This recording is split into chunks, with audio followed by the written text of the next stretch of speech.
Imagine, like, walking into a disaster relief tent, and you're claiming you have absolutely no money to survive the week. So you take $3 million in taxpayer emergency funds. Right. And then you turn around and use that exact money to buy a massive equestrian estate and a beachfront penthouse under a shell company named, get this, Frat Boys with Money. I mean, it sounds like a dark comedy about corporate greed, honestly. But we are actually looking at the mechanics of a very real, very serious legal filing here. Yeah, it's wild. Welcome to today's deep dive. Our mission today is to unpack a completely fascinating, newly unsealed federal whistleblower complaint. Which is just packed with crazy details. Exactly. This was literally just unsealed on May 12, 2026 out of the Southern District of New York. And for you listening, we've got a paper trail of LLCs, millions of dollars in taxpayer funds, luxury real estate, and honestly a level of audacity that is just hard to wrap your head around. Yeah, we are diving into the real-world mechanics of the Paycheck Protection Program, PPP, and how its vulnerabilities were allegedly exploited. So to set the stage for you, think back to the sheer panic of early 2020. The CARES Act created the PPP to provide this absolute lifeline for small businesses that were really struggling during the COVID-19 lockdowns. Right. I mean, the entire point was keeping the lights on at the local bakery. Or, making sure the neighborhood hardware store could still pay its cashiers when the doors were forced shut. Which brings us to the subjects of today's deep dive. The defendants in this federal complaint are William Schwitzer and Associates, PC, which is a prominent New York-based personal injury law firm, and its founding senior partner, William Schwitzer. Yeah. Okay, let's unpack this. The core mystery we're investigating for you today is this.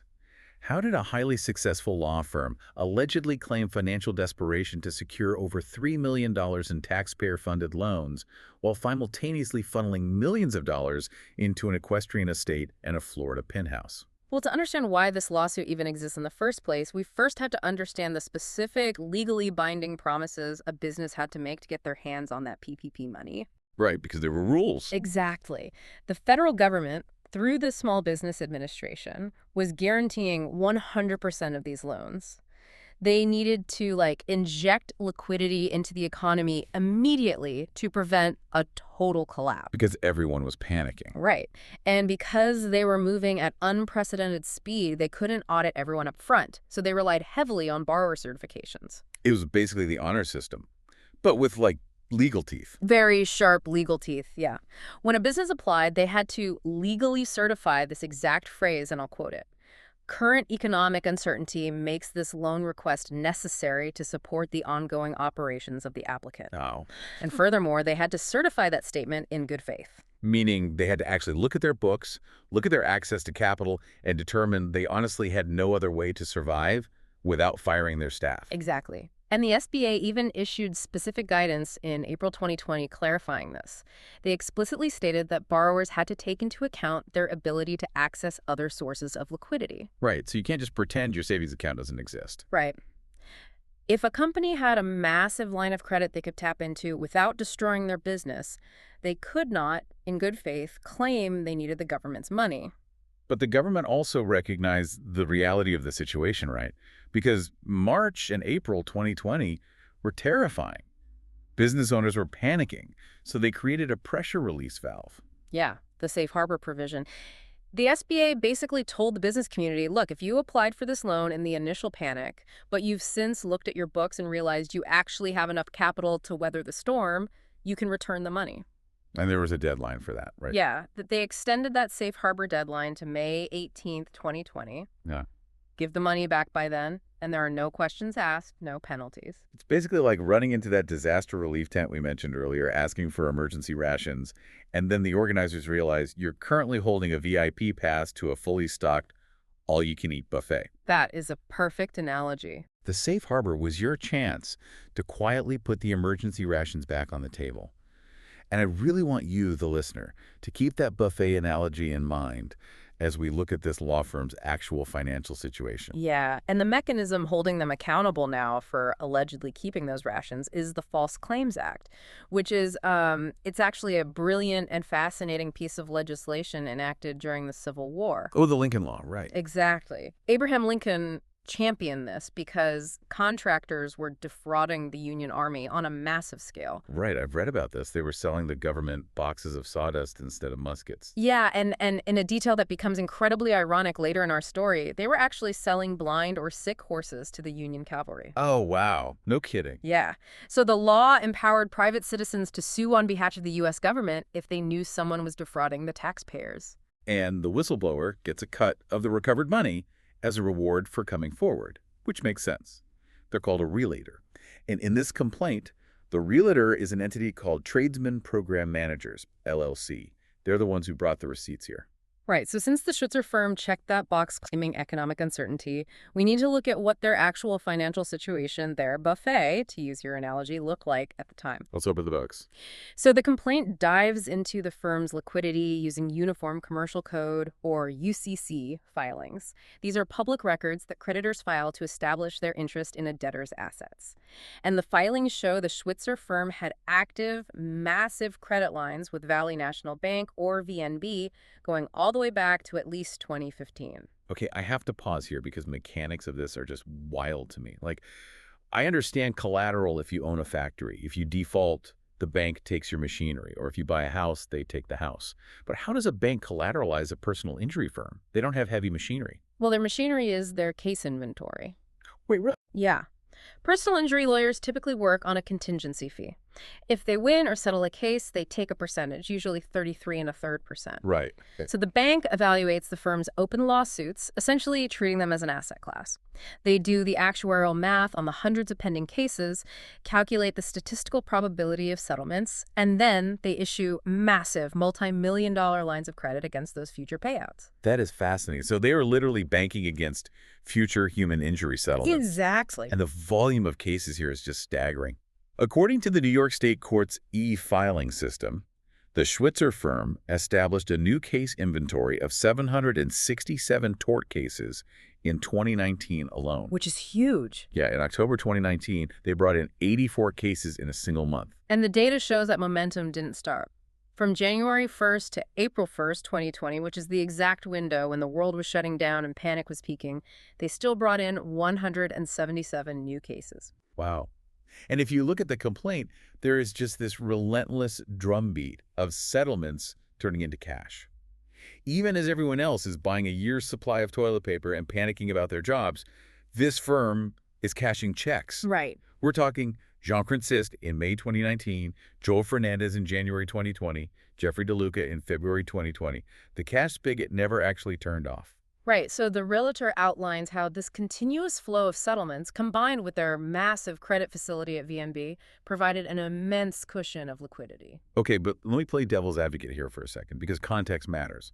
If I'm the law firm, couldn't I argue that even with all those cases and credit lines, the future was still terrifyingly uncertain? I mean, sure, that's the obvious defense. Right, because the courts were literally closing their doors. Jury trials were suspended indefinitely. A firm could easily claim they were terrified their cash flow would completely evaporate in the coming months. Well, the realtor anticipates that exact defense. And here's the detail in the complaint that completely rebuts it. On April 20, 2020, just 5 days after the firm received its first PPP check from the government, they officially extended at least one of their massive case inventory-based credit lines with Valley National Bank. Oh, wow. So just 5 days later. 5 days. You cannot claim to the federal government that you have no access to liquidity while simultaneously extending a multi-million-dollar credit line with your bank based on your booming case inventory. Because doing so fundamentally contradicts the required certification. They had demonstrably sufficient liquidity. They literally had the VIP buffet pass in their pocket. Exactly. So the firm gets this massive influx of government cash anyway. Where exactly does that taxpayer money allegedly go? Let's trace the funds, because this is where it gets crazy. Oh, yeah. On April 15th, 2020, the Schwitzer firm is approved for their first PPP draw. The amount is over $1.5 million. Specifically, $1,530,117. And despite having that credit line extended just days later, they completely ignore the May 18 safe harbor deadline. Right, they don't give the rations back. Not a dime. And things immediately get real estate heavy. Very heavy. In August 2020, an LLC is incorporated in New York. It's called Star of David LLC. The registered address for this LLC is the Schwitzer firm's office. and the registered agent is William Schwitzer. Okay, and then 4 months later, in December 2020, this newly formed LLC purchases a sprawling equestrian facility at 199 Star Ridge Road. The purchase price is $5 million. The down payment alone is $2.2 million in cash.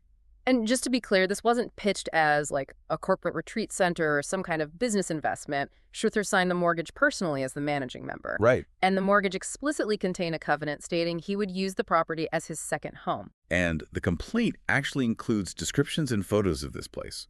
We are talking massive indoor riding arenas, perfectly paved driveways, and rows of luxury horse stalls. What's fascinating here is the sheer audacity of the timeline, especially when you think back to the origins of the False Claims Act. Remember the Lincoln Law? Yeah, sick horses? Exactly. It was literally created to punish fraudsters who sold sick horses to the government during a national crisis. Now, in a modern national crisis, a whistleblower is using that exact same law to allege that taxpayer funds, explicitly meant to keep receptionists and janitors off the unemployment line, subsidized the liquidity required to drop $2.2 million on a luxury horse farm. The irony is just almost too perfectly written. Yeah. So they have this $1.5 million from the government sitting in their overall ecosystem. The equestrian facility is secured. Right. The logical thing to do is walk away quietly. Right. Just take the win. Yeah. But human nature, especially when it's unsupervised and heavily incentivized, tends to push the envelope. So early 2021, the government opens the portal for a second round of PPP draws. Yep. The SBA announces the second draw, and in late February or early March of 2021, the Schwitzer firm applies again. And they make the exact same certification, claiming economic uncertainty and a lack of access to other liquidity. And on March 17th, 2021, they are approved for a second draw. The amount, exactly the same as the first, $1.53 million. And a few weeks before that second check even clears, a uniquely named entity is quietly opened down in Florida. It's called Frat Boys with Money LLC, or FBM LLC. Okay, frat boys with money. But wait, if they went through the trouble of using a dummy manager, how did anyone know it was Schwitzer? Like, how did this multi-million-dollar cover-up unravel? Well, this time, there is a clear, concerted attempt to obscure the paper trail. Unlike the Star of David LLC, William Schwitzer doesn't put his name anywhere on the initial incorporation documents for Frat Boys with Money. Right. Instead, the filings list a non-equity partner at the law firm, a man named Giovanni Merlino, as the manager. They also hire a professional Florida-based registered agent to further distance the law firm from the LLC. Which seems pretty airtight. So how did they get caught? Because of the one thing shell companies can't control: the ego of real estate brokers. Oh my gosh, of course. Yeah. There's a data aggregator platform called Traded. It is essentially a place where real estate brokers post photos and brag about their massive deals to build their own personal brands. Naturally. Both the buyer side and seller side brokers for this upcoming transaction posted the details of the sale online. And the broker data explicitly tagged William Schwitzer, specifically of the Schwitzer firm, as the true buyer behind the LLC.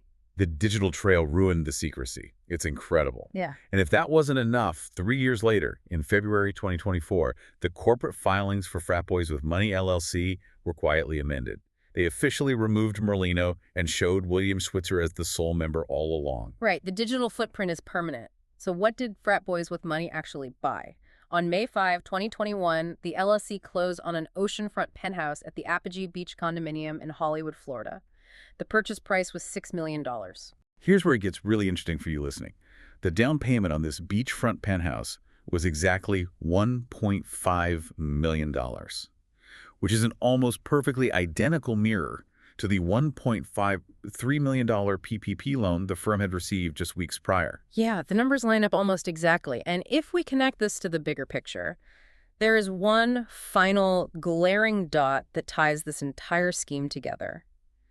How did Frat Boys with Money LLC finance the remaining $4.5 million for the penthouse? Let me guess, they got a mortgage. They got a mortgage. And the bank that issued that mortgage, Valley National Bank, VNB? No way. VNB, the exact same bank that held their massive collateralized credit lines based on their case inventory, and the exact same bank that processed both of their supposedly necessary PPP loans. That is wild. Right. The bank had full visibility into the firm's booming liquidity, processed the emergency government loans, and then turned around and financed a luxury Florida penthouse for a shell company. So the spending spree is over, the properties are bought, the horses are fed, the ocean views are secured. But the bill eventually comes due when the whistleblower steps in. And it's really important to understand the legal mechanism the whistleblower is using here. The lawsuit isn't just about taking the money initially. It brings a cause of action under the Reverse False Claims Act. Wait, I'm a bit confused by the legal mechanism here. A standard false claim is faking an invoice, like the Civil War contractor selling sawdust instead of guns to get the government to pay you. But the firm already had the PPP money in their bank account, so how do you commit fraud in reverse?